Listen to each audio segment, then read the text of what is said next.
Could the Disneyland Resort reopen at a higher capacity than originally anticipated in this restricted world?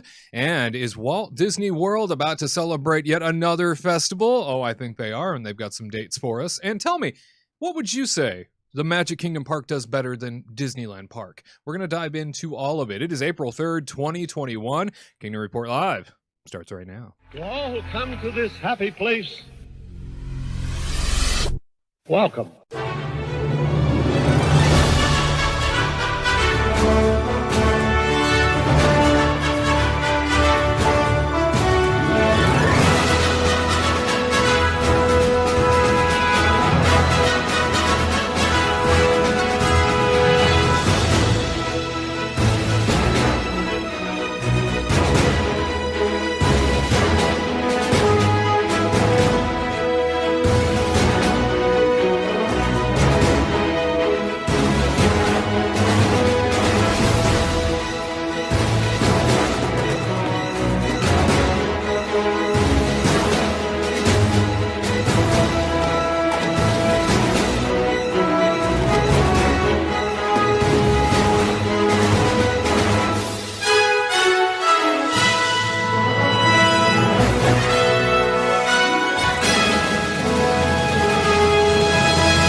Kicking things off, as we always do with that live look outside at the Disneyland Resort California Adventure off in the distance. What a beautiful Easter weekend it is out in sunny Southern California as the state reopens, and we zoom right on in via that Grizzly River Run Mountain, or from a certain angle, it might be a wolf. I mean, who knows still to this day. Hello, everybody. It's Wade Heath for the Kingdom Report, joining you once again from the Warner Brothers Studios Media District here in beautiful Burbank, California, right around the corner from the Walt Disney Studios and right up the road from the Disneyland Resort. Always a great blessing to have you with us. Thanks so much for tuning in. If you are with us in the live broadcast, we so appreciate that. If you're catching up a little later on, well, that's mighty fine of you too. Hey, big congratulations to our very good friend Dwayne Avance of Norman, Oklahoma. He is the latest winner in the Kingdom Report Live mug giveaway. Yeah, it's true. If you would like to get yourself a special Kingdom Report mug, use the phrase that pays. Buena Vista Street. Buena Vista Street is, in fact, the phrase that pays in the comment section beneath this very video on YouTube. So how this works is that you need to put the phrase that pays, Buena Vista Street, in the comment section just underneath this video on YouTube. Right after the live broadcast posts, you're able to leave comments underneath this video, in which case, as long as you do so before Monday at 8 a.m. Pacific time, the show airs on Saturdays live, you will be entered to potentially be randomly selected to win yourself one of these Kingdom Report Live mugs. So far, lots of great winners from across the country that are enjoying themselves a sip or two of magic right out of a Kingdom Report Live mug. You too can be a part of that magic. All you got to do is leave that comment, Buena Vista Street, in the comment section beneath this very video. If you're watching us live and you're part of the live stream, as a reminder, leaving that in the live stream does not qualify you. You'll have to wait until after the video posts officially after the live broadcast and leave it in the comment section down below. Well, my friends, always terrific to be with you, especially on a holiday weekend. Happy Easter to everybody out there. Hopefully you are getting ready to hunt some eggs and chase some bunnies around. Yes. Here with me this week to discuss all things magic, theme parks, and perspective from AttractionFaction.net. It's Katrina Manzone and Tyler Crouch. Hey, gang. Hi, everybody. Happy Saturday. Hello. Happy Easter. It is, in fact, a very happy Easter. I got my Easter bunny chocolates, so I'm ready to go. Oh, yeah. I got the Ghirardelli ones, the dark chocolate salted caramel.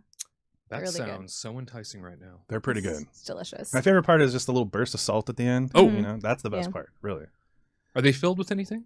Yeah, there's some salted caramel. caramel? Yeah. The caramel's inside. Yeah. Okay, Yeah. good. Yeah. Oh, ooh. There's got to be an innards in a bunny, you know. Yeah, if there's no I've heard that bunny before. innards. Yeah. I didn't get to see candy this year though, Oh. and last year because obviously 2020, but. Because like they always have like the milk chocolate eggs with the little chickie inside, the white chocolate chickie, and I'm not a big milk chocolate fan, but it brings me back to like my childhood, and so I really love eating those. Were you a Cadbury cream egg gal? No. No. I was a See's candy girl. Just strictly I love those C's. like those See's candy, you know, like the little gift boxes that you would get with like the suckers and the chocolates and stuff. Yeah. We would always get those from our family and stuff, and then I was like, yeah, this is the best. C's is a high caliber candy. Seas is the best. It is. It really is. I've always been one for just the multicolored kisses, you know? Oh yeah. You know, they're just regular kisses, but they put a nice little foil on them. Little kiss here, little kiss there. Yeah, Yeah. you know, I like them. I'll Yeah. give you a little red kiss. Oh, Oh. how about that? And this cup too, this poor cup. Oh, I know. goodness. If you get this cup, just don't get mine because there's lipsticks all over That's it. well, you know. Today was the day I thought I would wear lipstick, you guys. Atta girl. Yeah, I Yeah. kind of forgot what it looked like. I didn't recognize myself in the mirror. I was like, whoa, who are you? Way to style and profile Yeah. this time around. Yeah. Well, I'll tell you, not only are we celebrating Easter in this capacity, we are rolling the stone away. And we are letting out somebody we haven't seen in forever. Ladies and gentlemen, he is risen. Producer Kurt in the production dungeon. Why, thank Back you. again. I don't think I can live up to that. Air horn, air horn, air horn. I don't even know what that is on here anymore. Hooray! Why, thank you. Again, I don't think I can live up to that intro. I But- mean, you know, Ah. it's a similar story of something else I've heard in the past, some sort of, Lord and Savior of humanity. And I'm sure one day you can try and live up to something like that. But I'll try. I mean, again, but I mean, I did bring my cup. Woo! I got my cup Yeah. here. Kurt's Cup Corner, ladies and gentlemen, So- returns. So this is from the new Star Wars experience. It's from the Mandalorian. Oh, that's right. That's right. So in the Mandalorian, Baby Yoda or Grogu, whatever you want to say. Baby you know, Grogu. Yeah, Yeah. is Yeah. eating out of the tadpoles out of there. So this is the same kind of a thing. So, Where, and it lights up. when did you procure this? When did that happen? A couple weeks ago, actually. Okay, I was Yeah. going to say. I mean, it's relatively new in terms of 2020. Yeah. Yeah. Right. Yeah, So yeah, exactly. Oh, So fantastic. it's an awesome cup. I like I it. thought it was like a holy hand grenade. If anybody knows worms or anyway, that's I don't know what God. that Mighty is. Python. Hey. I get you. I or know Monty it. Python. Yeah, exactly. Yeah, That one too. Yeah. yeah. Well, Kurt, it's so wonderful to see you again. Even if it is just for a broadcast here in a broadcast, they're always a great honor to have you with us. And so happy to see your original producer face back in the saddle here. It's something that we don't see enough. So for those of you who have just joined us in the last couple of months, Kurt is the founding producer of the broadcast and has had some Saturday gigs take him away in recent months. But now he's dropping in every once in a while, and it's a great honor always to be with him. But hey, lots going on in the Disney Parks world. Lots going on in terms of headlines. Let's not waste any more time. Let's dive right into Disneyland news. Disneyland news time. This is where we take a look at all the headlines, all of the Disneyland stories worth sharing. And we start out by talking about something very, very positive, and that is the percentage of capacity that theme parks are able to reopen with now. Well, it has just gone up. As a matter of fact, Disneyland Resorts, theme parks, Universal Studios, theme parks of that size are now in a much better spot to officially reopen at a higher capacity. Theme Park Insider writer Robert Niles says theme parks in Los Angeles and neighboring Orange County are eligible to reopen at 25% capacity, thanks to those counties today moving into a less restrictive tier under the state of California's pandemic rules. The change puts the two counties into California's Orange Tier 3, which allows theme parks to move from 15% to 25% capacity, pending county approval.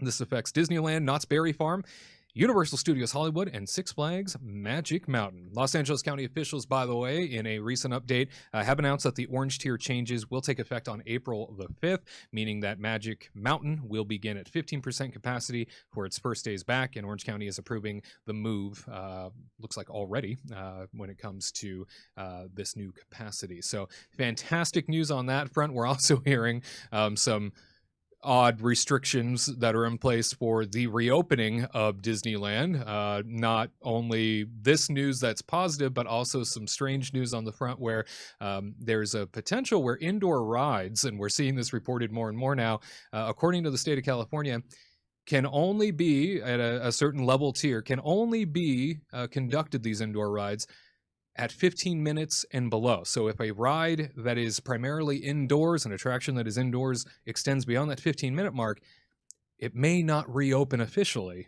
with the theme park. We're going to have to wait a little bit longer, potentially. That's one of those things that just, I don't understand. It's very odd to me. Movie theaters are back open. You can be in a movie theater with people for 2 hours, but 16 minutes Outrageous. in an indoor attraction, COVID Dangerous. chaos, ladies and Yes. gentlemen. Danger. I mean, a meltdown begins. Yes. So I don't understand that one. Do you think that includes Rise of the Resistance? I do. Yeah. In fact, I think the Orange County Register used that as their primary example when they were reporting on this, saying there's a real potential here that we could see this star attraction not reopen with Disneyland until the state feels more comfortable with it. Again, make it make sense, I think, is the Tyler phrasing that we like to use around here. Make it make sense. I don't know how that one measures up. And again, I go back to like the movie theater concept. I'm in a room with these people for 2 hours straight, you know, and they're eating. Can't eat on an attraction. You know, I'm socially distanced on an attraction. I got my mask on. 16 minutes, 18 minutes is, I guess 18 minutes is Rise of the Resistance. So 18 minutes is going to put us in meltdown mode. It's is so 18 bizarre. minutes like when you're in the queue to go into like the Ray queue to go out to go into like the little spaceship, or when does that minute start? Because technically you are outside for a brief period of time to get inside the like you're the moving loading, a lot.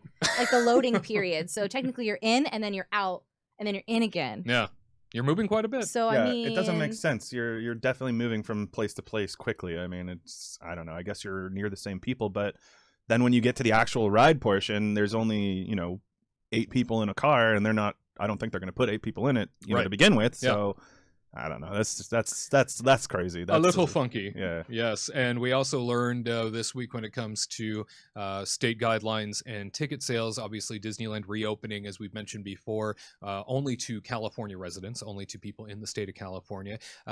We are in a good place now where lots of restrictions are starting to being peeled back quite often. As a matter of fact, I mean, much faster than we've ever seen in the last year. So great positives all around. Just again, very particular things coming from the state level when it happens to impact these regulations. In fact, we see here reported via Disneyland, they say, per the state guidelines, the name and contact information of each person who purchases a ticket to the parks should be collected for contact tracing purposes. This information must be provided by the ticket purchaser, who will serve as the main contact on behalf of his or her entire party. In addition, at the time a guest purchases park tickets and makes a park reservation, the purchasing guest must confirm that the guest's party size will not contain more than 3 households, and that the guest and all members of the guest party are California residents, since the guidelines limit theme park attendance to in-state visitors only. So this is something that came out a couple weeks ago, as a matter of fact, but is getting a lot of play now as one of those things that people keep questioning. How's this going to work? State of California having to be in the state in order to go to Disneyland at this point. I don't think this is going to go on for very long at the rate we're moving, which is good news. Obviously, we're not going to have to necessarily wait around very long for more restrictions to be pulled away. We're already seeing that 25% increase bump up. And if things keep going on the downtrend, and as I heard today, 100 million people have already had at least one shot of vaccine. That's tremendous news domestically. That's tremendous news here at home in the United States. Abroad's a different story. A lot of people aren't able to travel into the country at the moment because of the lockdowns everywhere. But this news for the Disneyland side seems to be all moving in the right direction, Katrina. Yeah, I think it's like moving up, and they moved from 15 to 25% capacity so fast. It was like, what, 2 weeks? Barely Didn't 2 wait weeks. It was like boom, boom. And I was like, whoa, hold the phone here. And so maybe it's like another month or so until we move to like maybe like the next tier, possibly. Mm-hmm. But the rate it's going, it seems great. And I feel like if they're opening up, if they opened up DVC stuff, right, for the May, a lot of those people are not from California. Right. They're definitely from out of state. Mm-hmm. So there's going to be a lot of pissed off people in May when they're like canceling their DVC, like hotel reservations, because now they can't. What's the point? Like, they can't come in to the park. So they're just going to stay and like look and like wave from their balcony being like, hey guys, wish we could be out there with you. So I maybe around May, hopefully, like give it a month or so. We just started April. So give it a while, and like they probably might open it to maybe outer states. Yeah, outer states. Outer states, not California. I don't imagine it'll be long. I think we're entering great territory here, and again, hopefully everything stays this course and we keep seeing numbers drop like crazy. And you're right, things have moved awfully quick as of recently in terms of percentages jumping around. So great news there.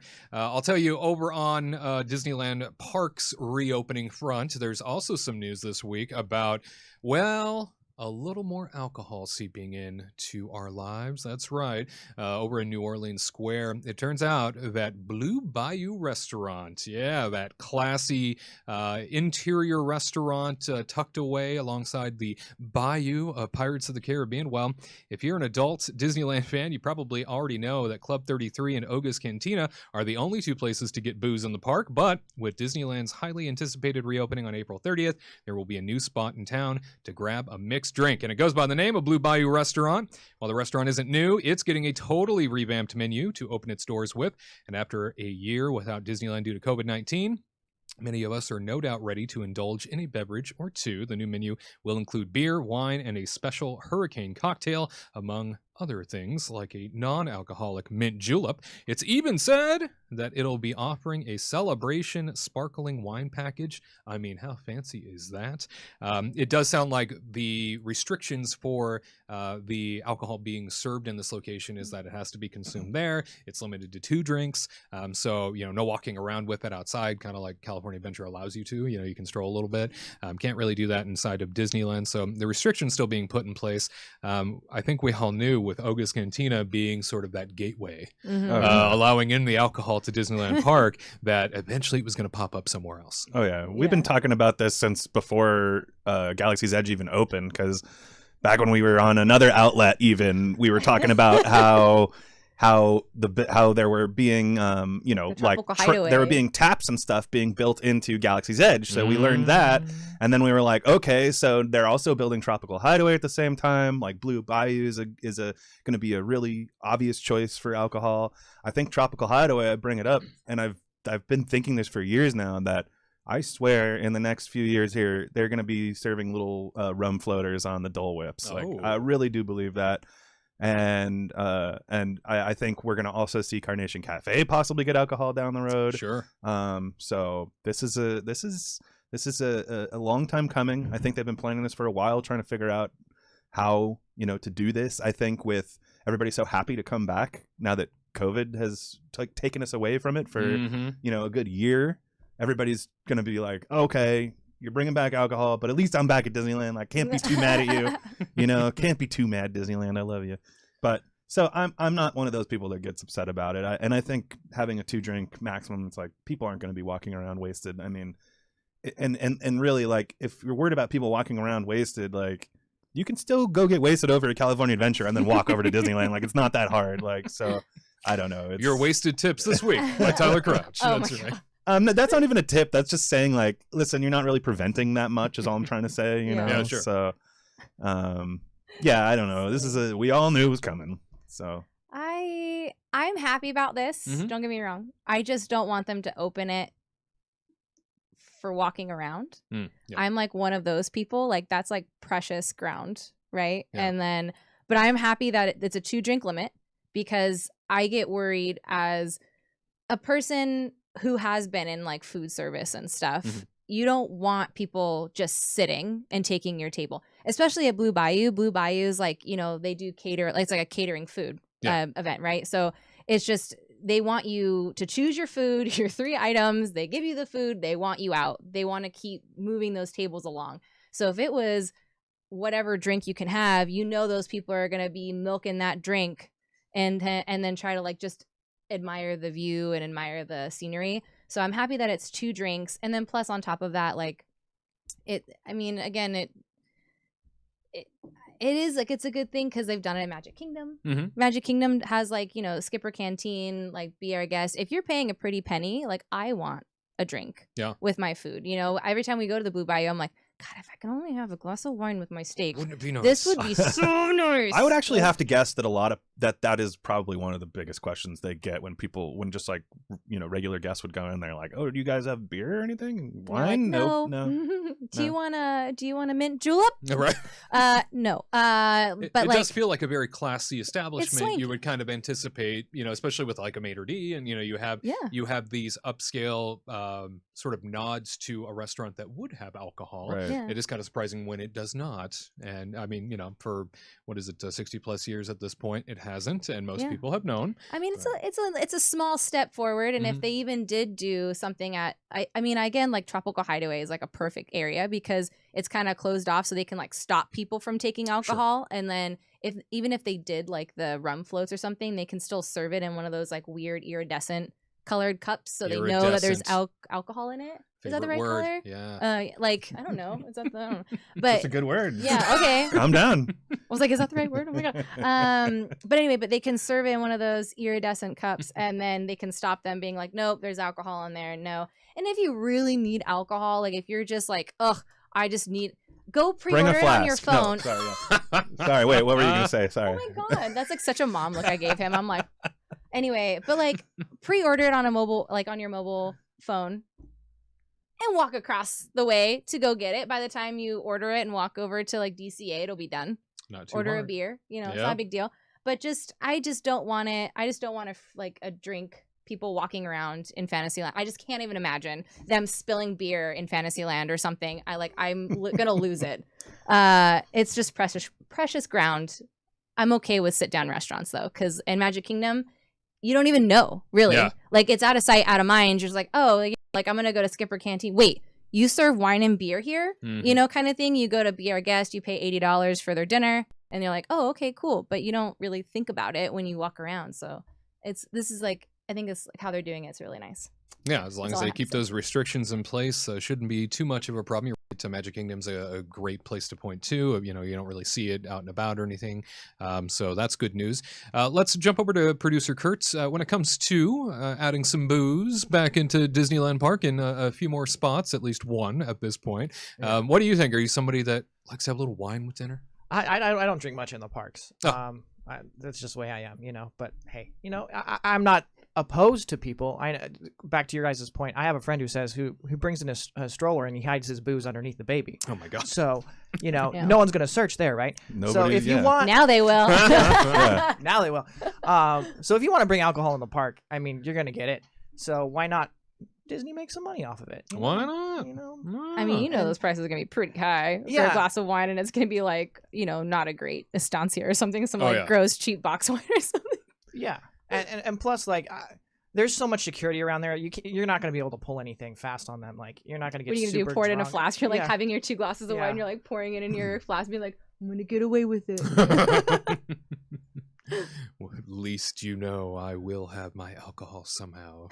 Well, let us know in the comment section down below what you think when it comes to Disneyland, including another location in which to have a libation. After all, it was Walt Disney many moons ago who said he didn't really want alcohol in his Magic Kingdom. It brings in the wrong crowd. Those were his words. We've also seen over the course of time lots of changes happen within the Walt Disney Company that Walt at one point said he didn't like, and then he went ahead and changed himself in the short amount of time, especially when Disneyland was open and he was there. And then over the course of time, we've also seen cast members be able to have beards for the first time. That was something he said we probably shouldn't have and has become a little bit more socially acceptable to do. So let us know what you think.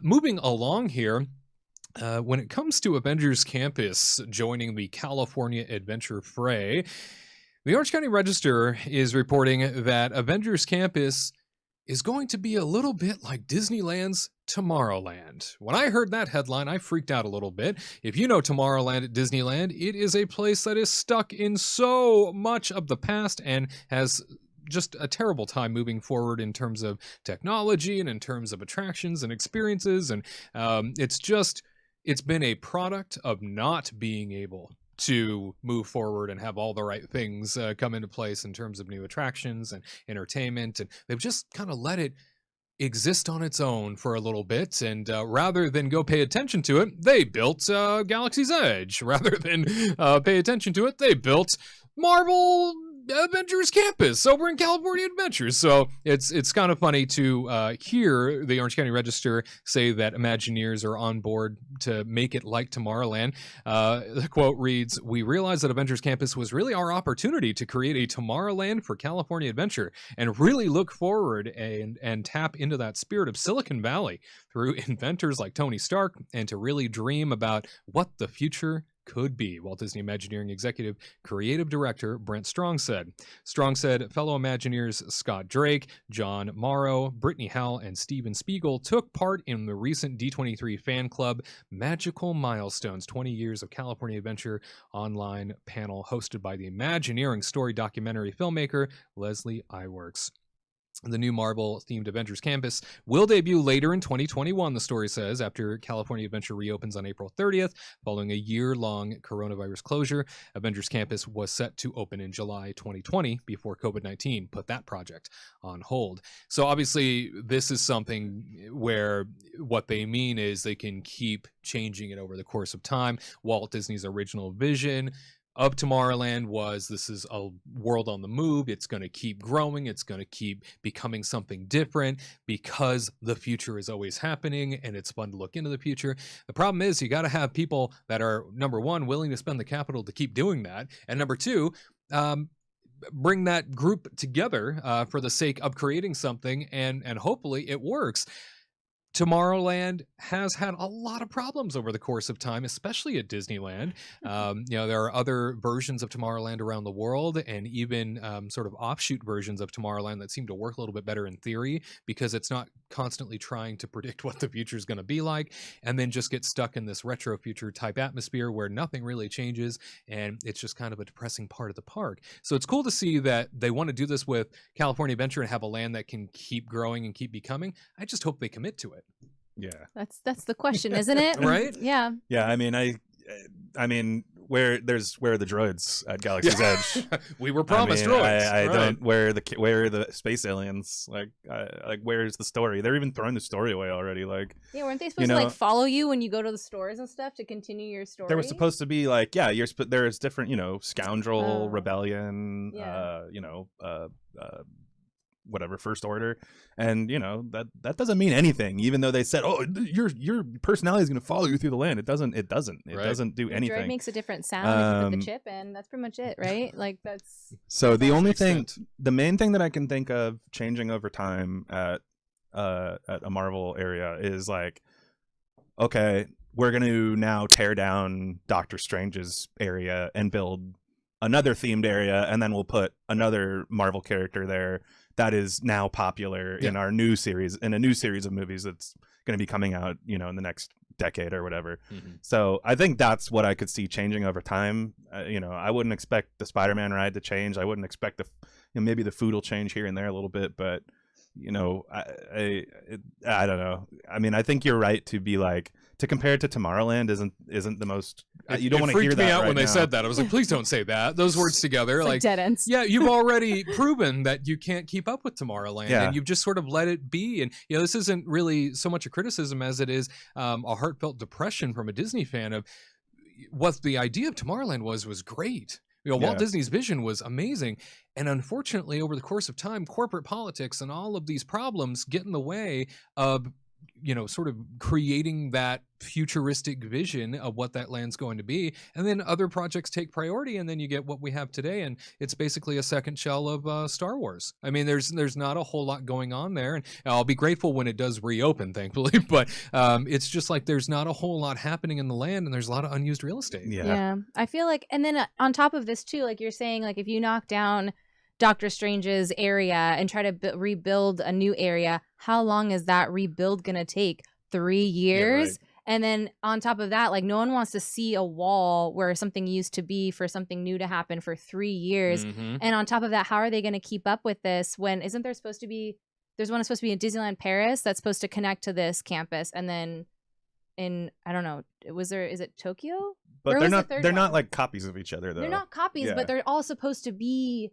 like connected, so you can go to another, to like that next park and be like, oh, this is the next extension of Adventures I think Campus. they're just connected and, by like, story, though. I don't right, really think but there's much they of a have to connection still besides keep up that. with that stuff too. Like, you know, the Asia one is always going to keep up to date with like some cool badass thing that they're gonna, because they always have really cool technology.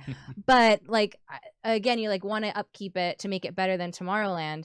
They're gonna have to spend a lot of money and change it really quickly for them to do this. Right? Yeah. Like, I mean, they're doing it at Disneyland Paris and they're doing it here, so they're always going to try to at least like change it up here and there. Like every other, if there's something new, they have to do it here and then maybe wait a couple years and then update the next one. Yeah. And then switch off. So it's always just going to be like a 3-4 year. Who knows how long it's going to be for them to update stuff. It just seems like they're gonna have to do it quick if they want to make this happen, not like a 3-year build. And then have it happen 3 years later. I mean, again, I can see characters like moving in and out of Avengers Campus, but don't go into this thinking this is going to be like a living and breathing land, because we're going to get phase 2 eventually. Yeah. With like, you know, the Quinjet and all that stuff. That's separate. That's a project that we already know about. Fine. That's one thing, but don't be excited thinking like, oh man, what are they? It's going to keep evolving over time. Like, no, there's also a space problem. It's going to be expensive. Like by the time they build it, it's going to be out of date. Yeah. Because some new technology just came out 3 years later or 2 years later, and then they're going to be like, oh, let's updo. That's the problem they had with Tomorrowland. You Yeah, know, that's the whole point. Yeah. Like, I mean, make the Tomorrowland, the old Tomorrowland with like, you know, the PeopleMover and stuff, and everybody will be happy. Retro just future. invest your money in Tomorrowland and just build the future of tomorrow, which was yesterday. To them, the problem is yeah, it's going to make theme park nerds like us excited if they go like, oh yeah, there's going to be a Tomorrowland update. We'd all be like, heck yes, I can't believe it. That's the bestest news I've ever heard in my life. But what they're trying to do is pull in all these just generic people. They want the Marvel people. They want the Star Wars people. So making a new land, of course, is going to bring in more money than just updating Tomorrowland. It's just, it's a sad fact, and that's what they're going to keep on. They're going to keep on, you know, fostering the IP stuff as opposed to taking care of some of the business that they, you know, need to.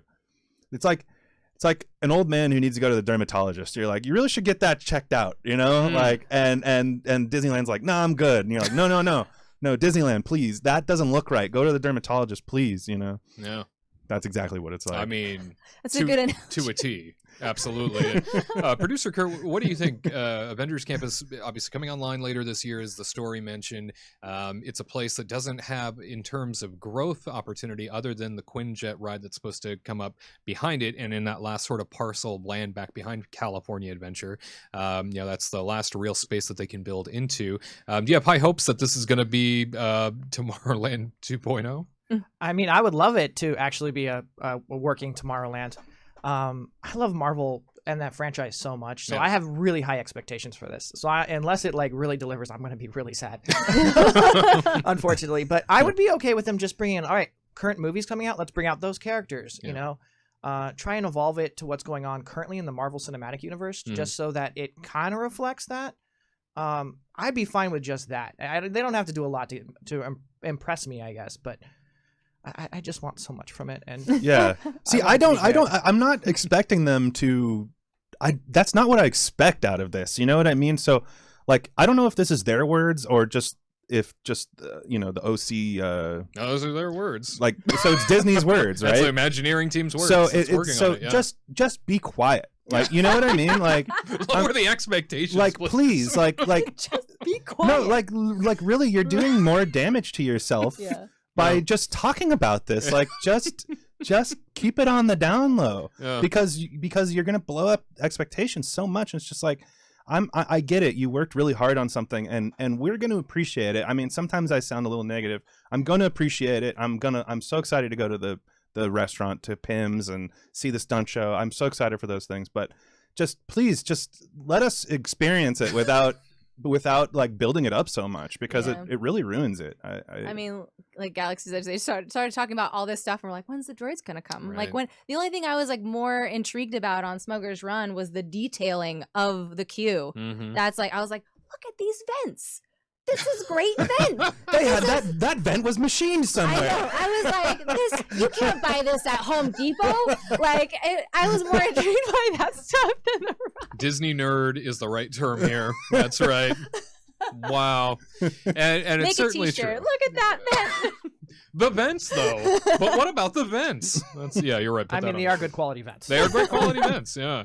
And, we also heard from Bob Chapek when he was the Disney Parks chairman at the time, releasing that information on a stage in front of everybody and showing concept art behind him of the greatest things that were still to come to Galaxy's Edge, and they just never happened. And, maybe over the course of time they'll introduce some of that stuff. We can only hope, but it looks like so much of it got nixed in creation, and that tends to happen. So at any rate, we are very much looking forward to Avengers Campus.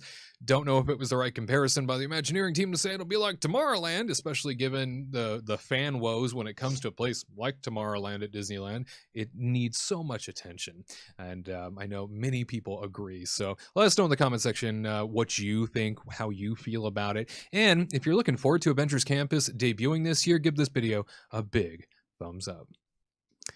Walt Disney World news next. Do you know everything the ghost host is going to say before he says it? Are you ready to thank the Venetians each time you board Spaceship Earth? Can you recite Walt's opening day dedication speech? Then join the Kingdom team today, the influential legacy fan community featuring exclusive merchandise that will alert all who've come to this happy place that you are more than just another guest. You are a trusted theme park fan. Don't miss out. Join the Kingdom team right now by visiting the homepage at kingdomreportlive.com. That's kingdomreportlive.com. And now, back to the magic.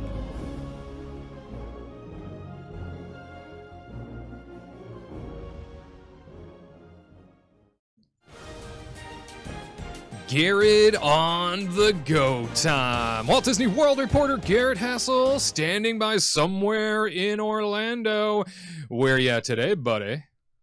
I am in the world of tomorrow, or the land of tomorrow. I'm in Tomorrowland here at the Magic Kingdom, and it doesn't look very much like tomorrow, but this is the world, and it's very 90s-esque, so I'm waiting for Backstreet and, NSYNC to do a performance, maybe Powerline. Oh, me too. Behind me. Like, I'm down for some Powerline, we'll go fishing or whatever. We'll do all that stuff. Eye to eye?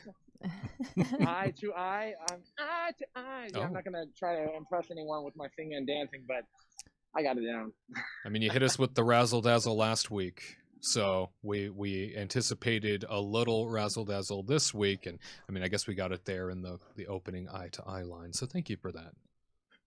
Thank you. It's my pleasure. I've got some pyrotechnics I'm working on in the background. You never know. Nice. I might bring a dinosaur back to life, and by dinosaur I mean an attraction. Oh. But yeah, I got some tricks up these sleeves here, so we'll just have to wait and see. But I mean, I would love to see a dance. Oh, Kurt wants a dance. I would love to see a dance. Oh, he does what Kurt does. Oh, look at that spin. Hold on. Oh, I have to make sure I don't gonna knock a lady over. But we're just gonna be like, okay, here we go. Hey. Wow. Wow. Yeah. Wow. I love it. Yeah, It was do you call almost that? a river dance. That's all you get for free. I'm sorry. Like, if you want a free guy, like, Head on over to his OnlyFans, ladies and gentlemen. Get yourself a little something extra. Mm-hmm. Hey, what are you doing at Magic Kingdom? What's happening there? All right, so at Magic Kingdom, first and foremost, off in the distance, you cannot see it, but the TRON roller coaster, Light Cycle Run, the support beams, the temporary support beams are being removed bit by bit, and so that just means the overall cage, that sort of netting that will be the canopy for that attraction is soon going to be there for us to witness. All that done, but remember, TRON is not going to be complete for at least another year or so, which is sad, but at least you can see that, Tron's going to look more futuristic, more like tomorrow. But the main reason I'm here in Tomorrowland has to do with that thing behind me. That thing, folks, if you do not know, is the Tomorrowland Transit Authority PeopleMover, and it has been closed for well over a year. It closed back in March of 2020, and we thought, hey, you know what?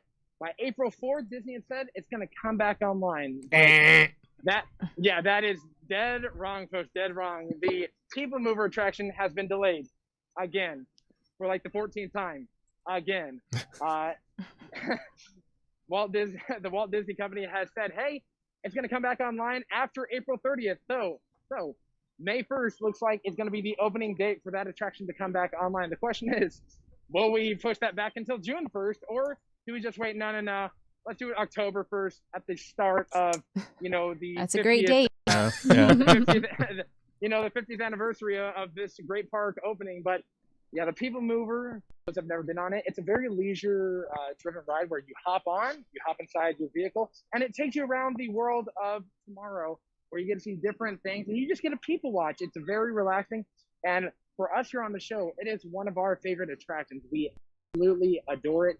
It's relaxing. And plus, if you're a Disneyland person like all of us on the show are, they don't have this at Disneyland anymore. This was taken out many years ago and replaced by an attraction called Rocket Rods, and then that got taken out. So the only People Mover you can experience in this hemisphere is here at Magic Kingdom, and it's still closed.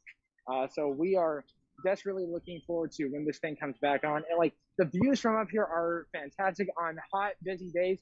It's a great place to sit back, relax, and just watch the people of tomorrow walk around, and also take a view of all the different attractions that they have, whether it's Space Mountain, Monsters Laugh Floor, the former Stitch attraction, which is now all the massive amount of attractions they have in Tomorrowland. Hey, they used to have a lot more in the 90s. No, they certainly did, yeah. But you can also smell the wonderful aroma of the Tomorrowland Speedway, and like, I know it sounds bad. Fossil fuels. If you've never experienced Tomorrow, the People Mover, it is really an amazing attraction. I go on it every time I can when it's actually opening and running. But until that time, we will just sit here twiddling our thumbs, praying to the People Mover gods for it to open. Like, there's a sign right over there that says, "The People Mover is closed for refurbishment." No kidding. Yeah, really. Yeah. No kidding. Thanks, JPEG. Yeah. So a bit of the timeline. Back in March, there was an incident of where two cars crashed into each other, and that sort of shut it down right before the pandemic went. Then they started bringing it online. Then there was a smoke or fire, or we don't really know what. Disney never told the full story of what happened there, and so we're like, know what? We'll wait a little bit. Then cars started moving again. Then they started smashing into each other again. So it's a very aggressive bumper car of the future for those of you at home with no seatbelts. But man, does it give you and your spine a wild ride. So, that's right, yeah. And we want to clarify when he says, they're smashing into each other, they're smacking each other. So they tend to do that. I mean, as many times as I've ridden it, I always witnessed that too. It wasn't like it was anything unusual to me, but apparently it's something that started to concern Disney to a point that they were like, we can't keep doing this. I never saw anybody get hurt from it. Certainly something happened to shut it down, but there's been numerous videos that have been taken of these vehicles just sort of smacking each other, and there's magnets that pull them forward, and People Mover has for a very long time been such a reliable attraction that never has much downtime. It doesn't need it, but now here we are back in a place where the extension of the reopening has happened yet again. How many of you want to take a bet that it actually opens in May? Oh my gosh, I can't. I don't know. Yeah, I mean, I would have bet that it would have opened now. So yeah, there's like a part of me that's just like, maybe they are going to be like, to hell with it. Let's just open it October 1st. Like we got to do something. We don't have anything else besides like maybe one ride that's going to open. That's it. And I'll be like, oh, JPEG. He's Cheap easy man. to blame everything on. Cheap peck. Yeah, this is it's bizarre. It's bizarre. And like you said, something must have happened because, and I think the People Mover cars are actually built to crash into each other. Like, I think they have the springs in the front, and they were built like with the knowledge that they're going to crash into each other like occasionally. Is it like a crash or like a kiss? It's like, I don't know. I think I don't know. sometimes I've never it's worse really than other witnessed times. it I call it a bump. I mean, they bump each other. Yeah. They do make a smacking sound. It's like a bumper car. I've been in the vehicle fun. before, and it didn't hurt me. Like I bumped you didn't into fall other cars. out of it or like, oh god. No. I wonder if it's just the lack of any safety restraints. Like for them, could just be that maybe it's just we don't want to have with no safety restraints whatsoever. We don't want to have any type of collision happening because what if a little kid is even, sitting on their knees or something like that, and then all of a sudden they go flying forward? Like, who knows? But Disney has to be extra careful with all this stuff because they've been, they've gotten in trouble not gotten in trouble, but there's been horrible accidents before, and they don't want people getting hurt, let alone going to court over people getting hurt. That's a good point. Like a kid sitting on their knees can fall And forward, and there's like there's no place to stop because I mean in Splash Mountain when you like bump another one in front of you, at least like you can put your hands out and like hold yourself first. Right. Like the person in front of you, hold me. Yeah. If there is somebody in front of you facing towards you. We did see this past week cast members up in the People Mover corridors, riding the People Mover vehicles themselves and riding around. You see any movement up there? Any vehicles moving around, Gared? No, there's no movement whatsoever. They're just sitting there like fossils. Just there's one you can see right there. And in the past, when I've come to the parks, I've seen cast members up there, whether it was cleaning or maybe engineering doing some maintenance. But today there's no movement going on up there. You can see where the vehicles are, but they're not going anywhere. Maybe I'll climb up there and try and give them a push. Maybe give it the 1-2 try, and it might. That'll work. It might, in the spirit of Easter, bring itself back to life. But I think October 1st, 2025 sounds like a good starting date for when this bad boy can open up. It's a new attraction. Put rocket rods in there, yeah? Oh, yeah. I'm all about. I never got to experience rocket rods, so I'm okay with that. Even though it was kind of a failure, I want to experience it. You would miss the People Mover. Today's like a good day, right? It's like a countdown. It's like 4, 3, 2, 1. That's right. So I mean, maybe it's a countdown for it to actually start. And you are wearing People Mover blue, so maybe this is a good sign. I did not know that was the official color, but People Mover blue. I quite like the sound of that. Yeah. Who knew? Tiffany blue. We got People Mover blue. People Mover That's blue. right. Yeah, move over, Get Tiffany. your T-shirt today. Yeah, absolutely. We'll get some silver lining on the sides or something like that, just to add a little bit of it. But, So glamorous. Yeah, People Mover, you majestic beast. Please come back. We miss you. If you miss the People Mover, let us know in the comments down below. Give this video a big thumbs up if you are a fan of the People Mover, want to see it come back. I know we all do. Hey, out at Epcot, an announcement has been made of when that next festival is about to take place. Thrilled to hear that the life of festivals just never ends at that Epcot. Yes, indeed, Wade. So Epcot is, if you do not know, if you do know, Epcot has become a place where festivals happen quite often.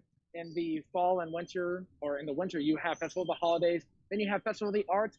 You have Flower and Garden. And then coming up soon, beginning July 15th, we are going to have the Food and Wine Festival. And Disney has removed the special moniker saying a taste of Epcot Food and Wine. So what this could mean is that maybe Disney's hoping for things to be a little bit more normal, not a taste of Epcot, but rather Epcot International Food and Wine Festival. It goes from, again, July 15th all the way to November 20th, and it is going to be filled to the brim with delectable spirits, beers, cocktails, and the delectable little bites that we love. I personally am always a fan of the Canada booth. They got the beer cheese soup with the pretzel bread. Who isn't? Yeah, and then also over in China, I did not like what they have for Flower and Garden, but for Food and Wine, they have a delightful, like a bao bun sort of thing that you can eat, and it's got some spicy pork in there. It's pretty good. But no, You found a bao bun that you can eat? Yeah. Wow. Yeah, I know. It's kind of... Sorry, I'm giving you a hard time. My bad. No, I love you, Gared. Okay. Well, I love you too, buddy. But no, typically when I think of a bao bun, I always think of that little Pixar short bao. Me where, too. Like the woman eats the child, and so that's why I'm saying this one's edible. Like, Okay, all right, fair enough. You got me there. Yeah. I just don't think of living bao buns most of the time, but to each their own. I do. But no, it's going to be definitely exciting. They're also going to be having a very special Ratatouille scavenger hunt because on October 1st, Remy's Ratatouille Adventure over in the France expansion does open up. So Huzzah! halfway through the festival. Huzzah! Hooray! For those at home that enjoy my multilingual skills. Here comes the French. Ladies, watch out. It is Ratatouille l'aventure totalement truquée de Remy. Oh man, that goes down like a nice sip of old wine. He's taken, ladies, watch out. That's No, age like a fine wine. Oh, like yeah. a nice There's red, wine. like a Bordeaux maybe. like a Bordeaux Ooh, in a Bordeaux. People Mover blue. In Bordeaux. Thank you.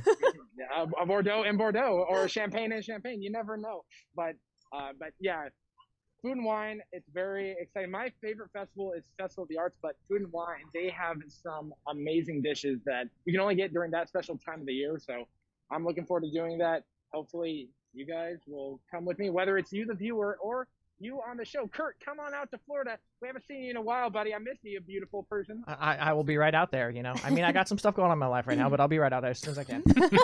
Your life is irrelevant. Food and Wine. Whoa. All right. And what we're gonna do is All right. we'll get you a special, souvenir cup. We'll get you whatever you want. Like all. I mean, you had me at souvenir cup. Sold. Yeah. Speaking of souvenirs and things that are going to be collectible when it comes to that 50th anniversary, something very special out in Florida is happening. Is that right? Yes, indeed. If you have a car that is registered in the state of Florida, you can get a personalized license plate that has Disney on it. Yes, there's going to be a special one. As you see on the screen there, it has the 50th anniversary logo with Walt Disney World. And this does not come free. You do have to pay for it. But the money goes to the Make-A-Wish Foundation that Disney is a major partner of.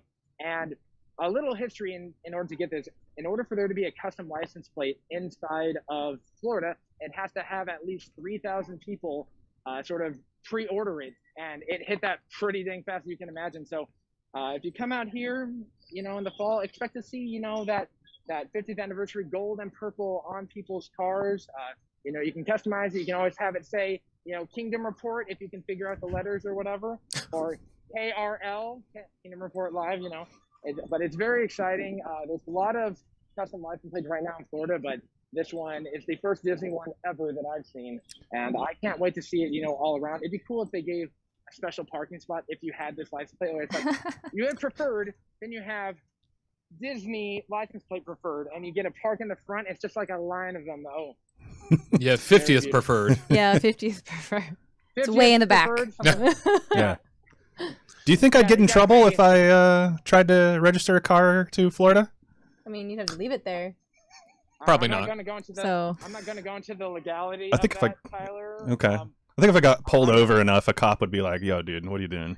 I can't believe it's 3,000. Like, that doesn't even seem like a lot of people to sign up for a license plate. Like, I feel like if it was here in California, it'd be within like a second, like a blink. Yeah. To like have like 20 Disneyland custom plates happening, So 3,000. This is like the first Disney plate. It's kind of crazy. I feel like there should be more. I almost feel like the locals around World, and correct, you guys tell me if I'm wrong, but I feel like the locals around World treat it as like, oh, that's the tourist thing. We create our job around that, but no, you do the Disney thing, and we're gonna be over here. It does feel very different than this culture in California. Yeah, and then in California, everybody's like, "Oh, Disney, you're part of us." Where you're our backyard. Yeah, but but over in Florida, I just get the feeling that the majority of the locals are just like, yeah, the Disney thing can do its thing over there. Yeah, because they have the whole Gared. They have the whole like they even call it like on local news the attractions when they talk about like weather and stuff like that. I've noticed that when I'm there and I watch the local news, they were like, and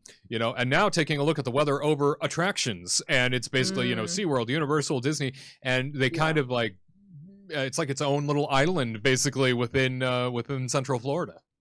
You're right, Wade. When I'm driving to work, sometimes you'll get the traffic report and be like, all right, let's check on how the traffic is over by the attraction. So right by Osceola Polkline Road all the way to X, Y, and Z. And like, all right, that's how it's over at the attractions. And at first when I moved out here, I'm like, what is that? And I'm like, oh, rather than calling it the parks, it is the attractions. But I imagine a lot of cast members are going to be getting this license plate because, well, a lot of cast members already have, the sticker on their back window that says CM on there. So I can only imagine this getting a lot of love. And in the area, I have no doubt that it will pop up. Yeah, it's something that I'm expecting to happen. It would be kind of cool if, rental cars all had this. So it's just like free Disney advertising. Ooh, that's fancy. But I would be excited. I don't think Enterprise or Hertz or any of those brands are going to be putting, Disney's license plate on everything because that's extra money they have to spend. And they're already hurting us, but it is exciting to have that license plate on there. It'd be cool if they had like 3 different versions of it. Like, oh, here's the Pandora one, and you've got the floating mountains. Oh, that would be neat. Supports, one for each park. Wildlife, or you've got the if they had all 4 parks, that'd be magical to Oh my say the gosh. least. Are you But gonna buy a new until car to get this license plate I would and more be our likely chauffeur to when we change- arrive? Sure, but you're gonna be pulling up in my Corolla with my already license plate. I'd be more likely to just change my license plate than actually buy a new car and spend a couple $1,000s. Why make it easy? I mean, This listen, guy. it's just To change easy peasy license when you just plates, get a new it's car. not They do that- it. It's not that costly. But This no, I'm guy. gonna stick with my license plate, my custom license plate that I currently have. Not that I don't love Disney, it's just I'm very proud of where I graduated college from, so I'll keep that one there. And I don't want to go down to the tax collector. For those in California, the tax collector out here is the DMV out where you guys are, and that line there is. Oh, you go to insane AAA in far. California if you're smart. You don't go to the DMV if you register your car. Mm-hmm. It's less of a line. Wow. I learned my dropping lesson. Dropping some knowledge on our viewers. But no, the license plate, beautiful, colorful. I can't wait to see it, especially if someone gets that license plate and then gets a paint job on their car that has purple and gold and sparkles. I'm going to be like, You mean I'm following that car iridescent? wherever it goes. Iridescent, perhaps? Iridescent, yes, iridescent. I want some fiber optics in there too, but regardless, magic. He has a all lot of around. dreams. This is a great plan. Yeah, no, instead of Pimp My Ride, it's going to be Magic My Vehicle. Wow. Oh, that's a great show. Yeah. Magic my Premiering vehicle. soon on the Kingdom Report YouTube I channel. love it. Well, buddy, thank you so much for bringing us the headlines out in O-Town. I know that all of us want to see the People Mover back in action very soon. Looking forward to seeing Food and Wine Festival, the most popular of all the festivals, dropping the taste of. It sounds like we're getting back to a semblance of normalcy. And then, of course, we will see you with that license plate very soon. I know it. I can feel it. Can feel that magic. So let us know in the comment section what you think in terms of that date line destination. When you think date wise, People Mover will be officially reopening, because I don't think it's going to be May. I think it might be a little bit longer after more than a year. I think we're going to have to wait. It's gonna be May. We'll see. So leave it in the comment section down below. Give this video a big thumbs up if you haven't already. We love to hear your perspective. Hey, I think it's time for a little Disney list. The Disney list has arrived. Disney list time, where we, share a list of things that we like, maybe are a little critical of in the theme parks. Today it is all about Walt Disney World, and more specifically, Magic Kingdom. What does Magic Kingdom Park do better than Disneyland Park? If you are new to our show, if you've never seen the previous video, we've done a what Disneyland does better than Magic Kingdom. Now it's time to talk what Magic Kingdom does better than Disneyland. So let's dive into it. Let's see what the team thinks. We're going to start here with our very own Tyler Crouch to ask, what specifically does Magic Kingdom do just a smidge better than Just a Disneyland smidge. Park? Just a smidge. Just a smidge. You A know. little smidge. I thought long and hard. One of them was easy this week for me. The other one, not so easy. Oh. But so let's start with the easy one first. And so for me, there's so many attractions that have the same name at Disneyland and Disney World, but they may be a little bit better at one park or the other. Mm-hmm. But when I think about, what is maybe the best example of a ride that surpasses its counterpart, I think to myself, Haunted Mansion, personally. Oh, wow. Ooh. So for me, now Even maybe the without only, the Hatbox Ghost? the Hatbox Ghost is amazing, and over at Disneyland, and they've even said there's going to be more new magic when we go back to Disneyland. So maybe I'll change my mind coming up here. We'll see. But for now, I think the only thing that I like more about Disneyland's is the exterior. I love the exterior of the Haunted Mansion at Disneyland, but everything else for me, in Magic Kingdom, you have extra show scenes, and it almost seems like when you first get on the ride, you're like, oh, this seems smaller than Disneyland's, because Right. you're getting on and there's like not the hall, you don't have the immediate hallway with the portraits and things like that, but you get on the ride and then you see the portraits. They actually take your picture, which is always fun. You don't get to have your picture at Disneyland. So they take your Maybe picture. that'll be the new addition. Oh, Photos maybe for there will all. be. Oh my goodness, maybe. Yeah, this may make no sense a couple weeks from now, a few weeks from now. Anyway. But anyway, yeah. So then you kind of continue down the hallway. There's like the Shadow Man playing the organ, That's a really and there's cool the part. staircases The that are like, shoes. that are like going all which way. What is that? Like Escher? Is it? is that the artist that did the staircase? MC Escher? I have no idea. Anyway, I didn't know Don't there ask was a me. signature artist that did the staircase. yeah, the But staircase it's my favorite thing. scene. Yeah, it's cool. It's cool. I love Yeah. it. And it's just cool that they have all these extra things. And then at the end, the hitchhiking ghosts. They have this little special animated thing, and they have these computers that the camera is like tracking your face. And so they can like switch your head with somebody else's head, or they could just take your head off completely. Mhm. It's just like all this cool stuff that they do that they don't do in Disneyland. And so for the fact that it's a little bit longer and that it has these kind of cool little effects, yeah, it doesn't have a Hatbox Ghost, but I still think that Disney World's is a little bit better than Disneyland's. So. Wowzers. How about That's that? cool. I was not anticipating this. Yeah, and the other thing about it too is like you can't say one of them is necessarily like the original because they're both being built at the exact same time. Uh-huh. So like, you can't be a lot of things at Disneyland you can be like, well, that's the original. So but you can't really do that with Haunted Mansion. They both are being built back to back, so it obviously one came before the other, but they were so similar that anyway.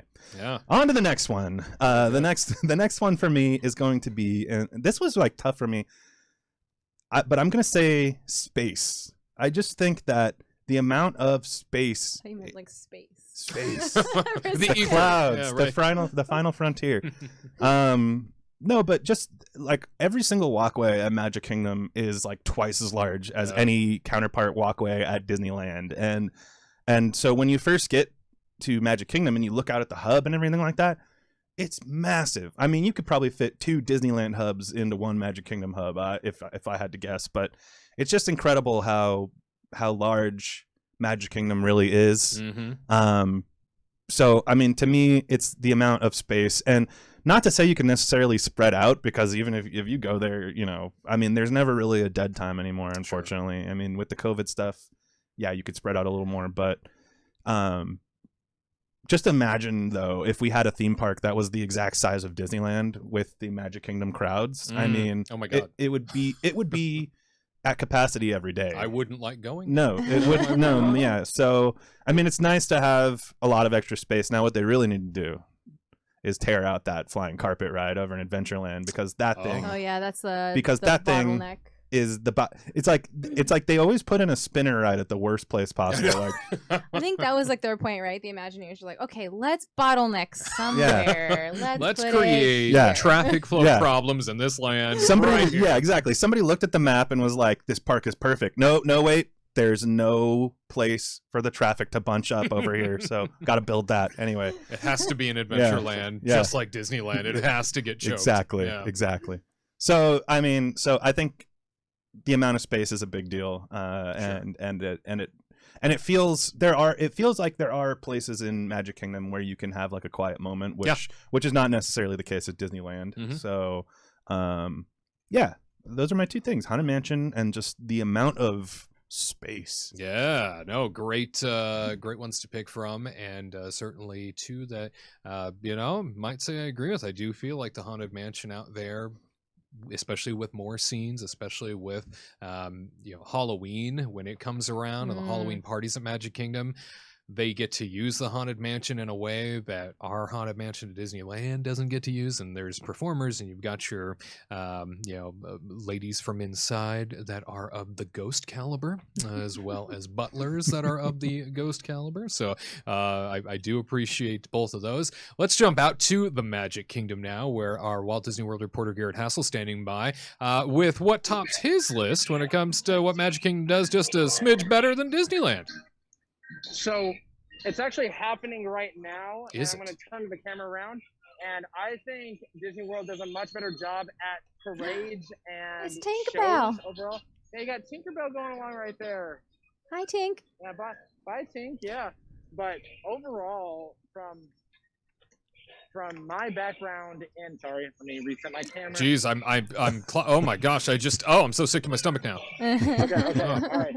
So, overall, I love the performances that happen, whether it's on the stage. And granted, you don't have the stage that Magic Kingdom has at Disneyland, but I think the performances and shows and parades that happen here are more spectacular just because you have the size and you have the grandeur of Cinderella Castle right here to make it look all that much more bigger. Like, Like this area in the castle right here is just simply incredible. The ability to walk through a castle and see it, a beautiful mosaic, go into Bibbidi Bobbidi Boutique, and then you're in the heart of Fantasyland. It definitely has more show and grandeur than its Disneyland counterpart.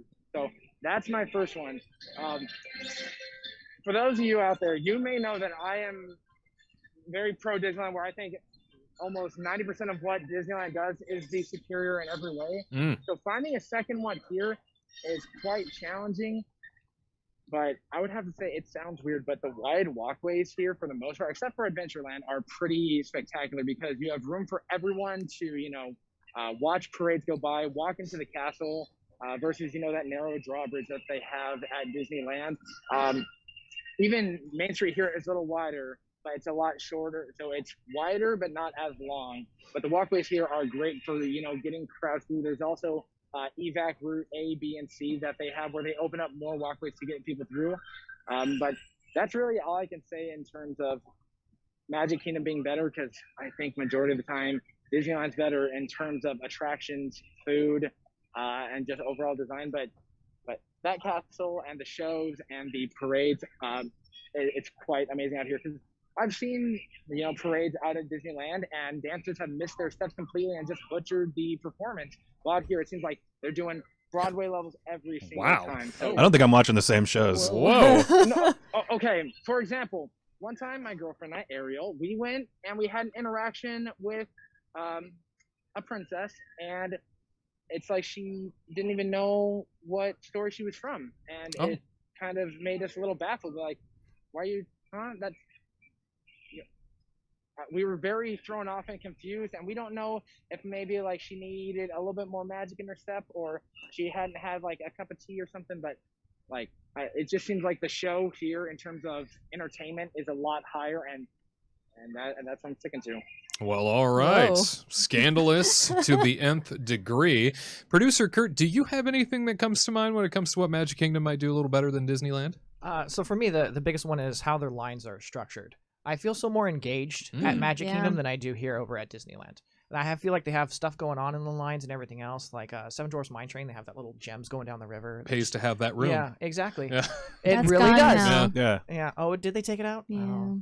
They just Why? put like just gem colored things though. But I did love that though. Yeah. I have Well, to they admit. also have the spinning gems that you have that put Yeah. the Seven Dwarfs on there. And same for That's the best. like Space Mountain, they have like those little shooting like asteroids thing. Yeah. I just feel more Winnie engaged the in Pooh and the honey wall. Yeah, They got rid of that too. Well, I'm just gonna stop talking then. No, but you are right though. You Yeah. are very right. Yeah. Well, so that's He's the like, major. well, forget it. I stopped doing the show for a little bit. And I'm just gonna. No, you're right though. You are right. That's a very smart No, one. but That's a their very, cues that's are a the very best smart one. though. Yeah. I just like the cues. There's just more going on. Yeah. Like Then- Peter Pan. Yeah, Peter Pan. You have that whole room. Mhm. They still have the room, right? The They're room, still the there? room is still.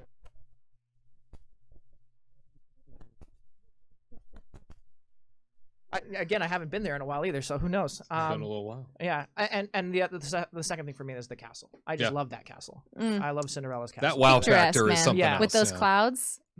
Yeah, With the castle. yeah, and at I remember the first time I went to Disney World and Magic Kingdom, and I saw that castle. It's just an amazing feeling. Yeah. And then coming back to Disneyland afterwards, the castle just seems so small in Right. comparison. It Yeah. just doesn't feel the same. I think especially seeing it from a distance, the way that they can build up the approach. That's one of my favorite things about Magic Kingdom is you can see that castle from miles away upon approach, and you can't do that at Disneyland. It's all so tightly packed. But that approach, even when you're on the watercraft and you're trying to come in via say monorail, even on the roadways, you can see that castle over the tops of everything, and it's just so inspiring. It's so exciting. Gets every child on board just as giddy as me. It's a thrilling thing to see. Katrina, what tops your list? I do have to say like something about the castle though. Yeah. I always say that when I go to Disney World, I always get emotional just because it is it's just so big, and like you can see it from afar away, right? You get off the plane, we're going in a car, we're parking, you see like the little tip and you get excited, and then you finally get in there and you see this like beautiful view, and then you just like my breath gets taken away every single time, and I always cry.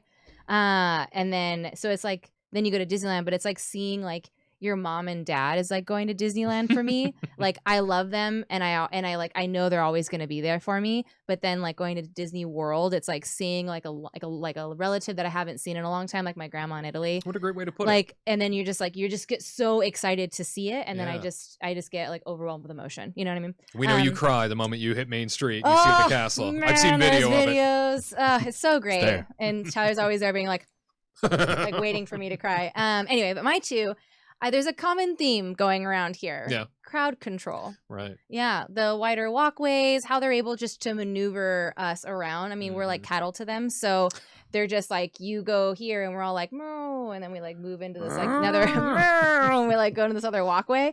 But how they do it is so great because it's seamless. And at Disneyland, they have like the two walkways and like on each side, but they don't open it a lot when there is crowd problem. And it's like finally maybe the side area might be open and you're like, huzzah, finally, and then you're able to like zoom and get to Tomorrowland faster.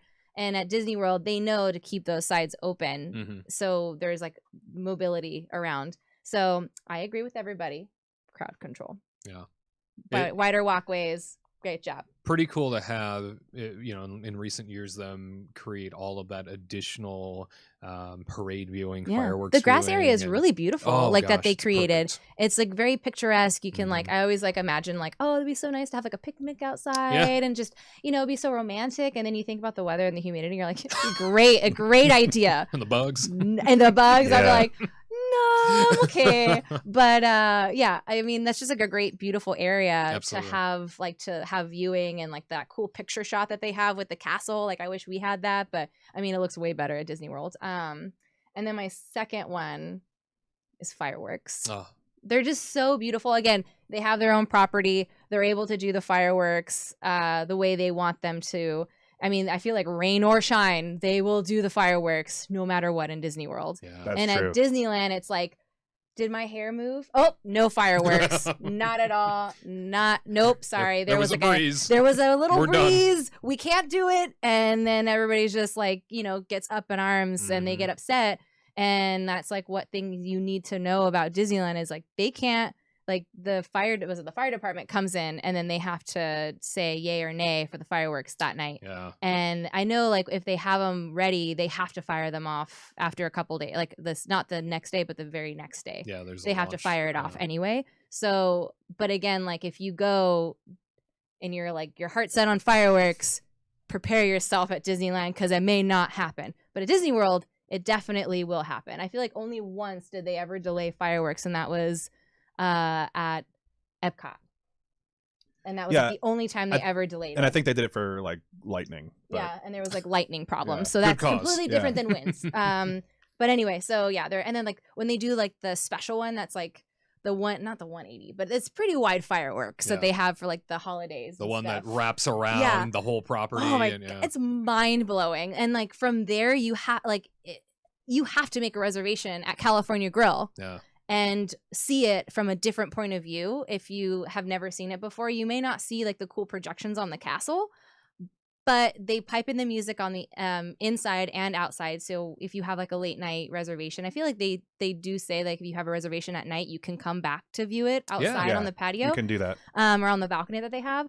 But just to see how far it spans on those special fireworks, it blows your mind. To be up that high, to be able to see it all must be It's incredible. so great. And then we've done like time lapses from up California Grill to see like the parade, like not the parade, but the fireworks and stuff. It's really great. I've gotten like really great photos from there, especially when like over Space Mountain, they have like a really like sometimes like the fireworks over there, it's just really picturesque. Anyway.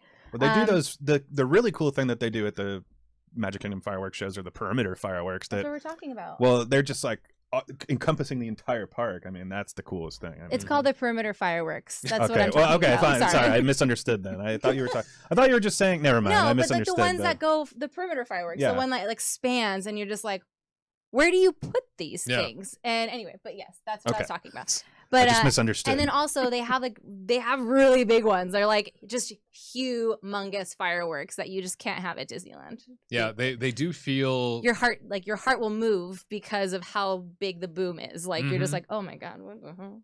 Yeah. That boom was big. That boom was big. It's Yeah. great. I mean, the only time you'll feel the boom is when you're on like Small World or something in Disneyland, and then you'll feel it. Shake, rattle, and roll, as they say. Oh my gosh.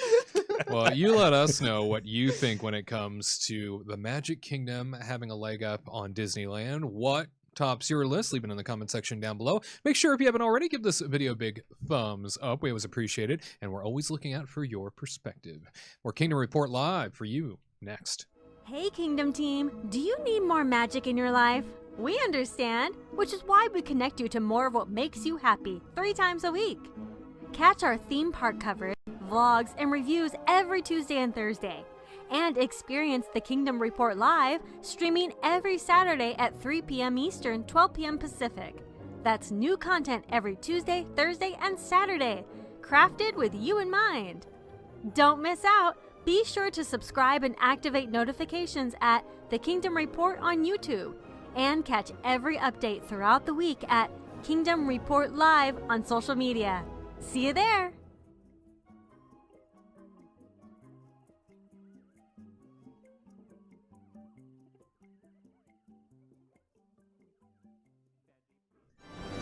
Kingdom Team All Call Time, questions and answers. That's what this segment is all about. You have questions, we have answers. You can leave your questions over at kingdomreportlive.com. Fill out the form there or leave them in the comment section just beneath this video. This week's question comes to us from Mina Mouse. Mina has asked us, now that we know Disneyland wants to expand again, which current Disneyland or California Adventure land would you like to see expand?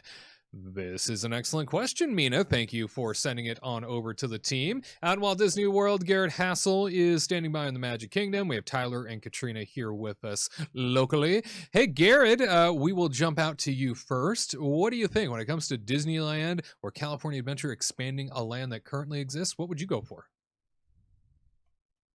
It's so tough. It's like, which is better, left Twix or right Twix? That's the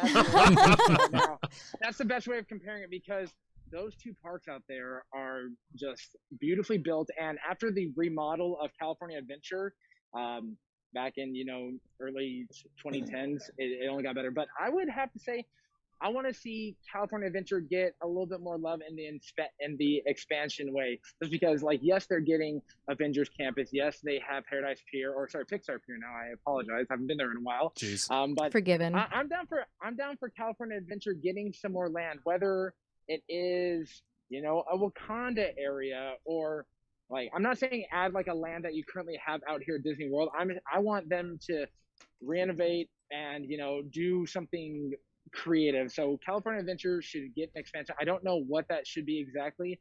Maybe it is some original ride concepts that could possibly happen, or just an original land. But the possibilities really are endless. And with California, you have so many great, whether it's a geosphere or all the different things. California is endless. Like, I say, take an aspect of California, whether it's Yosemite or sorry, there's a parade coming by. That's how you know it's live. And they need to do something crazy out there. I'd even be down for doing something like the Treasure Isle that they have out at Shanghai, where it's the new Pirates of the Caribbean attraction. I know that's not very California, but I think that is an area where it would really thrive. Rather than having 2 pirates in one land at Disneyland, bringing a whole Pirates-themed area to California Adventure could really make it pop and have that wow factor. But California Adventure, I think it deserves a little bit more growth. Disneyland just got Galaxy's Edge, so let's give its younger sibling a chance to, grow and thrive. Give it that boost that it needs, that little, I guess, have it get a little growth spurt, as it were. So, the question is, what current land would you like to see expand? Not which park. So, do you have a land at California Adventure you would like to see expand for the sake of growth? Mina, I'm pinch hitting for you here. Yeah. We're gonna get that question answered. Grizzly Peak. Okay. Well, I know it's a very tight area, but it's got a lot of potential, and that's there's a bee on me. Sorry. Oh my goodness, that sounded like me. No, I felt it crawling. But yeah, Grizzly Peak. Oh my goodness. You could add a whole new part of California in there. You got rafting, you got flight. Maybe we do something involving coastlines or something. Country Bear Jamboree, maybe? Oh. No, Oh. you can add that back. No, add that no. back No, to no, no, no. No, add it back to Disneyland, but keep something very distinctly California. Whether it's like you got Hollywood, I don't know, but Grizzly Peak I think needs something there, and they also should bring back Throwing Over California, not Throwing Over the World. So I apologize for my massive tangent. I just got really excited on the idea of it overall. Appreciate that. Perfect. Let's swing on over to Katrina. The question is, when it comes to a land that already exists in Disneyland or California Adventure, Yes. which land that currently exists would you like to see expand a little bit? Okay. Since I read the question, Thank you. Gared. No, I'm kidding. Oh, Gared. Gared. He's so sad. I feel so bad. Get chased by a bee. Oh, gosh. Oh, Oh, your nose is showing. nose. oh, Uh-oh. there we go. There we go. I don't feel bad anymore. Jeez. Oh my gosh. I feel like that reminds me of like Ever After when she's like freaking out and then she's like, there was a bee. Anyway, that's how I felt that. Okay. Yes. The land. Right. The land Which that land should needs expand? to expand Yeah. is never going to happen, but I want to say Fantasyland. Oh, yeah. I mean, they're like you can't. It'd be I, like I wouldn't take- say that would never I happen. feel like where would they put it? But if There they is an would- office I mean, I complex guess there There's is, a lot of like, space. Yeah. right Okay, back fine. there. Fantasyland. But in particular, I really want like Fantasyland to bring in the Beast Castle Okay. and actually have. I mean, I guess they can't really make a life size one because then like my mind just went blank. They'd have to make it smaller than the like Sleeping Beauty's the castle. Sleeping Beauty Castle But they would did be that- like. Ugh. But they did the forced perspective thing But over I don't Magic want Kingdom. that because Yeah. I want them to put in the Enchanted Tales with the Beauty and the Beast You ride do? in there. Oh, the ride. Okay. The ride, Okay. not the Not the not story the one time. from Florida, the one Okay. from like Tokyo Mhm. Disney. That's what I want, and then Okay. also a Be Our Guest. So I want like so Oh, many things because I want yeah. to be our guest inside the castle, and also the ride inside the castle. You know how cool that would be. That would be cool. So that's Katrina? my goal. Oh, Garrett is standing by. Ladies and gentlemen, point of order. Go ahead, Garrett. I know how we can get this to happen. Sorry, lady, drop your phone. And the Uh-oh. way you do it is you get rid of Toontown. You can put in the Beast No. Castle. No, no. Well, no, it's the only way back because you either have to tear down part of Tomorrowland or you have to go into Toontown or you somehow have to magically build underneath It's a Small World. So those are the only options. I mean, take I out agree with the it. what is it? The theater. Yeah, the theater, but then I think you need the grandeur of that castle, like what Japan has. I They've know. done it perfectly. You I can't short sheet it. You gotta Like go I don't want the 100%. Magic Kingdom castle. I I'm want. not saying the I know.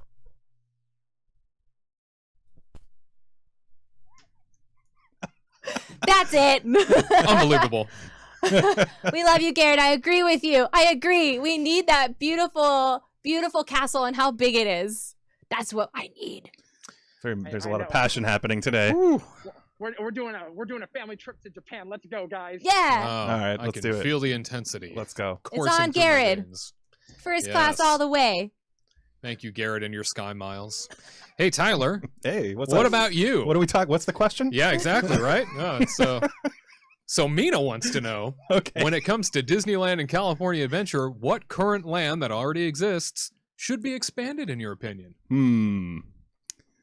Well, this one's actually pretty easy for me. I really thought about just saying Disneyland or something. Just for anyway, I'm gonna.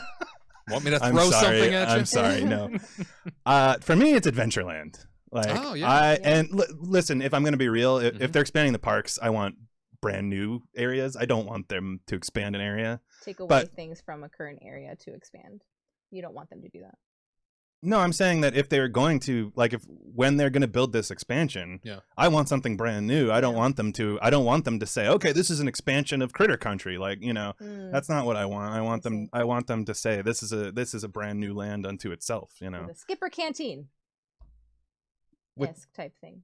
Well, You want a restaurant in I that just new want food. expansion? I mean, I would take a restaurant. Well, I mean, I would take a Skipper Canteen, sure, because what I was about to say was I want Adventureland to be the expanded one if we're going to go down that path, because Adventureland to me has always just been so exciting. I mean, I just love that jungle feel. You walk into Adventureland, and even though it's so small, like especially at Disneyland, it's just a really teeny tiny area. Right. But because of that, in a way, it like really helps the feeling of it, and just really transports you to this kind of island destination. And not only does it have classics like the Tiki Room and the Jungle Cruise, but I mean, it has one of the best rides on the planet, Indiana Jones Adventure. I mean, That's right. you know, you can like, you know, Jungle Cruise for the silly jokes and stuff like that, but let's be real, you know, Indiana Jones is like the real deal. I mean, Right. You know what I mean? I mean, that's a real ride. So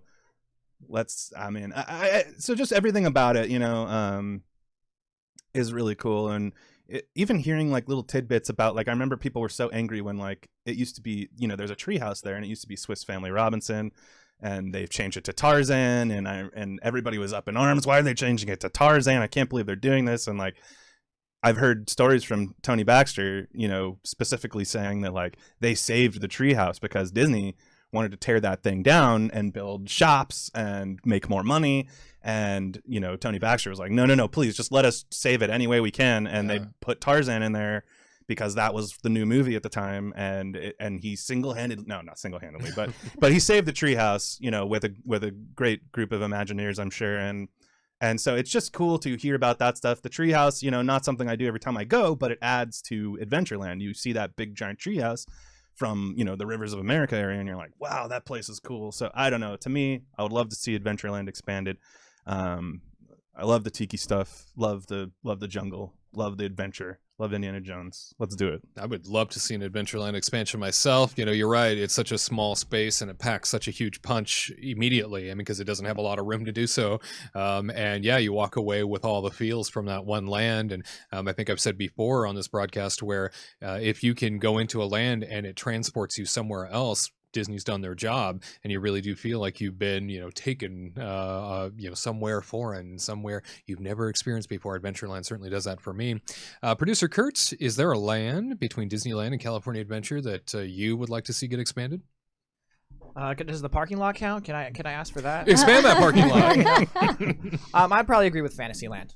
It's supposed to be so magical. It should be the biggest portion of land there in the park, I think. Yeah, I would go more towards that. So like a Disney World type new Fantasyland expansion? Exactly. You know, let's just you know, take a bunch of, again, I don't see how they would do it logistically, how they would be able to expand that, because there's no place to go right now. Blue Sky, yeah. We'll build up. Yeah, that's what we'll do. Just go there. But yeah, that I would definitely have to say Fantasyland would have to be my choice. Put in some more restaurants, some more places to do, more things other than, you know, trying to get that sword out of the stone. Oh, yeah. Other than just that sword in the stone, you bet. Exactly. Well, we're interested in what you have on your list when it comes to Disneyland or California Adventure. Is there a certain land within either one of those parks you'd like to see expanded? Mina wants to know, and so do we. Leave it in the comment section down below. Make sure you give this video a big thumbs up if you haven't already. As always, we're looking forward to your perspective. All right, that about wraps things up for us here. Before we get going, though, we do want to make mention, as we like to at the end of each broadcast now, hey, if you want to win yourself a Kingdom Report mug, you can do so. Yes, you can. All you got to do is leave the phrase that pays underneath this very video. Buena Vista Street. Buena Vista Street is the phrase underneath the video itself, in which case, if you leave that comment between now and Monday at 8 a.m. Pacific time, you could be randomly selected to win yourself a Kingdom Report mug. So many viewers have already won. You could be next, and we certainly hope that you're able to do so. We love our mugs here. They hold water. They do. They do. And other liquids. And it keeps them wet. And this one's blue. Yeah. Katrina, tell us about yours. Mine's pink. Oh, yeah. Yeah, and you can see my lipsticks right there. But you can't because it's pink on pink. That's right. See, yeah. if you wear red lipstick, this is your one. So, yep. They're great. Mine's yellow. So you can have this one too. Yay! Amongst other such colors. But leave that Buena Vista Street in the comment section down below in order to be randomly entered to win.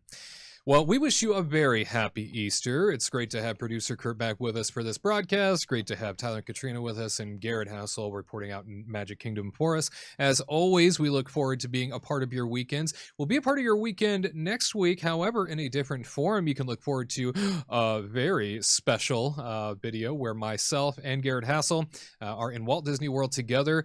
It is a flower and garden special you don't want to miss. That's right, an Epcot flower and garden special. Myself and Gared Hassel taking the World Showcase by storm. You do not want to miss it next week at 3 p.m. Eastern, 12 p.m. Pacific.